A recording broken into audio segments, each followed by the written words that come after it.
তাই এখানে প্রতিষ্ঠান ধ্বংস করার জন্য, বাংলার হিতগৌরব ফেরানোর জন্য, শিল্প শিক্ষা বাংলার সংস্কৃতিকে ফেরানোর জন্য পরিবর্তন এবারে আনতে হবে।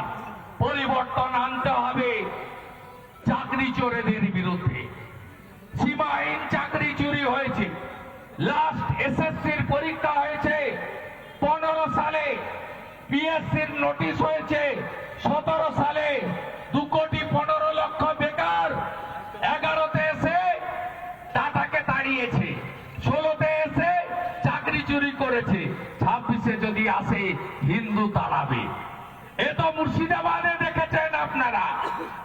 এটা তো ট্রেলার দেখিয়েছে তৃণমূলের লোকেরা, বাংলাদেশি জামাতিরা, মমতার ভোট ব্যাংকের লোকেরা। তারা ধুলিয়ান শামশেরগঞ্জে হরগোবিন্দ দাস, চন্দন দাসকে খুন করে হিন্দু পলায়ন করেছে। আর এবারে যদি আসতে পারে, হিন্দুদের সব জায়গা থেকে পলায়ন হতে বাধ্য হবেন। তাই এই চোরেদের হাত থেকে নিষ্কৃতি চাই। কয়লা লুট, বালি লুট, পাথর লুট, মোরাম লুট, আয়রন ওর লুট, গরু পাচার কি করেনি? শৌচালয়ের টাকা পর্যন্ত খেয়ে ফেলেছে এই চোর তৃণমূল। কয়েকদিন আগে বারাসাতে মর্গে থাকা মারা যাওয়া যুবকের চোখ উপড়ে বিক্রি করেছে। এত নিকৃষ্ট মানের চোর এইখানকার নেতাদের আমি চিনি।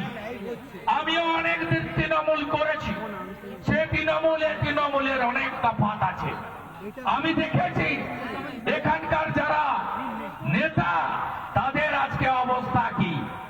নরেন চক্রবর্তী প্রতিদিন কত কোটি টাকা তোলেন। হরেরাম সিং তার বেটা কত কোটি টাকা তোলেন। এখানে যারা ওদের নেতা আছে, মলয় ঘটক থেকে শুরু করে ওই বারাবানি রশিদ সিং পর্যন্ত, কিভাবে যাদের সাইকেলে গ্যাটিস লাগানো ছিল, এখন নিজের একটা গাড়ি স্করপিওতে হয় না, ফরচুনা লাগে, বিএমডাব্লিউ আছে, বউর জন্য আরেকটা, মেয়ের জন্য আরেকটা, ছেলের জন্য আরেকটা, আর নাতি নাতনিকে স্কুলে দেওয়ার জন্য গাড়ি আছে। এদের এই পরিবর্তনটা হয়েছে, আপনাদের কোনো পরিবর্তন হয়নি। আর অন্যদিকে এই মলয় পাঁজা থেকে শুরু করে, ইমতিয়াজ থেকে শুরু করে, যুধিষ্ঠির ঘোষ থেকে শুরু করে, গোটা পশ্চিম বর্ধমানে 159 জনের তালিকা আমরা করেছি। 159টা মাফিয়া, যারা বালি চুরি করছে, যারা কয়লা চুরি করছে। কিছুদিন আগে ইডির রেড হয়েছে, আপনারা জানেন, রাঁচির একটি কেসে। প্রত্যেকটা ইসিএল এর গাড়ি, সেখান থেকে 10-12 হাজার টাকা করে সিন্ডিকেটের তোলা। পুলিশ আর তৃণমূলের চোরেরা মিলে। আজকে আপনি বলুন, 5 বছর 6 বছর আগে বালির রেট কত ছিল? 2000 টাকা। আজকে 12,000 টাকায় বালি। 1,20,000-তে ঘর হয়? মমতা ব্যানার্জি তাড়ান এদের। গ্রামে 3 লাখ, শহরে 5 লাখের ঘর ভারতীয় জনতা পার্টি দেবে। আমরা নলে জল দেব, সোলার আলো দেব, আমরা শৌচালয় দেব, আমরা আপনাদের কিভাবে উন্নয়ন করতে হয় করব। ওটা আমার কথা নয়। গোটা দেশের দিকে তাকিয়ে দেখুন, উত্তরপ্রদেশের যোগী আদিত্যনাথজি, তিনি ভাতা দেন, বিধবা ভাতা, বার্ধক্য ভাতা, দিব্যাঙ্গ ভাতা, মাসে 3,000 টাকা করে। তিনি হোলিতে, দেওয়ালিতে ফ্রি গ্যাস দেন বোনেদেরকে। তিনি মিড ডে মিলে মরশুমি ফল খাওয়ান বাচ্চাদের। 1 গ্লাস দুধ থাকে মিড ডে মিলে, পনিরের তরকারি থাকে, বাটি ভর্তি ঘন ডাল থাকে। যোগীজি দিচ্ছেন উত্তরপ্রদেশে, পাশেই বিহার, যান ওখানে। সেখানে মহিলাদের অ্যাকাউন্টে 10,000 টাকা শুধু নয়, 125 ইউনিট বিদ্যুৎ ফ্রি শুধু নয়। আপনি দেখে আসুন এনডিএ সরকার কিভাবে উন্নয়ন করেছে। আমাদের সরকার উড়িষ্যাতে সুভদ্রা যোজনায় বছরে 50,000 টাকা দিচ্ছে মহিলাদের। আমাদের সরকার মধ্যপ্রদেশের লাডলি বহিন যোজনায় 3000 টাকা দিচ্ছে মহিলাদের। আমাদের সরকার আসামে মহিলাদের 2500 টাকা দিচ্ছে মাসে। আমাদের সরকার রেখা গুপ্তা 2500 টাকা দিচ্ছে মাসে দিল্লিতে মহিলাদের। আমাদের সরকার বিজেপি সরকার নায়েব সিং সাইনি 2100 টাকা দিচ্ছে হরিয়ানাতে। 6 মাসের মধ্যে শূন্য থাকা 3,55,000 পোস্ট পূরণ করে দিয়েছেন নায়েব সিং সাইনি সরকার।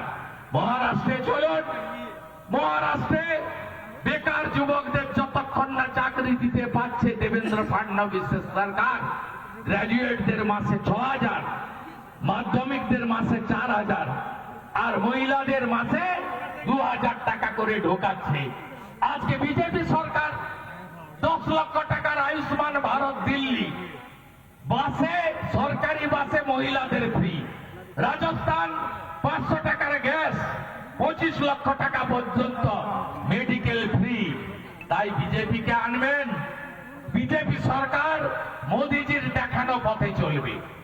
বিজেপি সরকার অন্য রাজ্যে যা করছে সেটা তো করবে, আরো ভালো কিছু করবে এই বাংলার জন্য। এই পশ্চিম বাংলায় ভারতীয় জনতা পার্টি আগের জনসংঘ একজন বাঙালি প্রতিষ্ঠা করেছিলেন, তার নাম ডক্টর শ্যামা প্রসাদ মুখার্জি।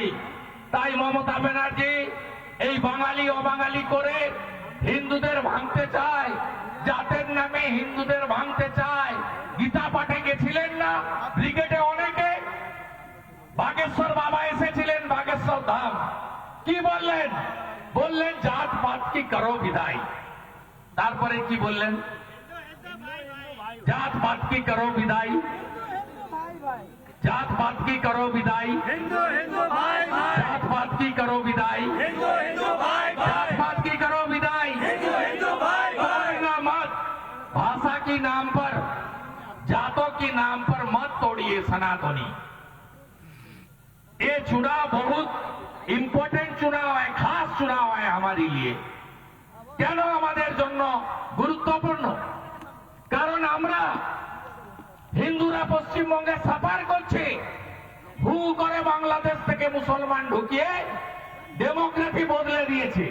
এই আসানসোলে সব জমির মালিক তো ওরা, বালি লুট করছে, কয়লা লুট করছে, ইসিএল কন্ট্রোল করছে, সেল কন্ট্রোল করছে, ঠিকাদারি সিন্ডিকেট, তোলাবাজি, পুলিশ আর শাসক দলের মাথায় হাত।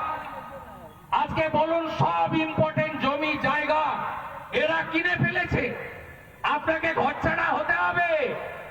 এরা বলছে নাকি ইসিএল এর জায়গায় বসে আছেন, তাড়িয়ে দেবে। আমি গ্যারেন্টার, আমি বিরোধী দলনেতা গ্যারেন্টার, जय श्री राम। কাউকে তোলার ব্যাপার নেই, করতে দেব না, প্রশ্নই নেই। এসব উল্টা চাক্কার লাগাচ্ছে। বরঞ্চ বিজেপিকে আনুন, ইসিএল এর অপব্যবহৃত জায়গা, উদ্বৃত্ত জায়গা, সেটা যাতে আপনি পার্মানেন্ট রেন্টাল বা লিজ পান, তার ব্যবস্থা অগ্নিমিত্রা পাল আমরা করব। নানা ধরনের কন্টেন্ট দেখার জন্য লাইক করুন, শেয়ার করুন আমাদের ফেসবুক পেজ, সাবস্ক্রাইব করুন আমাদের ইউটিউব চ্যানেল। পাশাপাশি অন্যান্য ব্রেকিং নিউজের জন্য অবশ্যই চোখ রাখুন রিপাবলিক বাংলায়।